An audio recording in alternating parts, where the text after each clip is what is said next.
spoken to Secretary Yellen about her trip to Beijing? Any characterization from the West Wing as to how it went? He has not spoken with her yet because she's basically, in the air, was wheels up and is in the air. But he's looking forward while he's on travel here in Europe to get a full report from her once she's landed back on U.S. soil.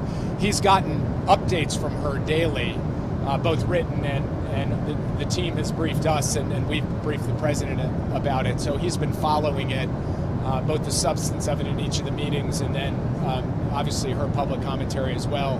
And he feels this was a very important and substantive engagement on her part.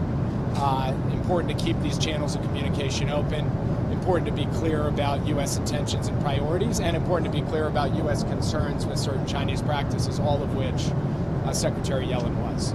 Is it too early to go back to the guardrails word? Are they back on the guardrails? He used to love that word. We used to hear it all the time. We haven't heard it in a while.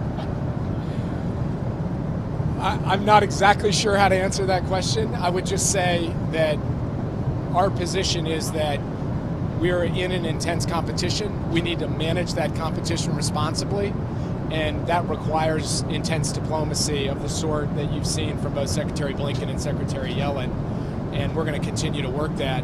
It also, in our view, requires sustained military-to-military contacts of the sort that China has been resistant to, and we think that responsible powers have an obligation to step up and engage in those contacts. Change on that, on the military-to-military hotline?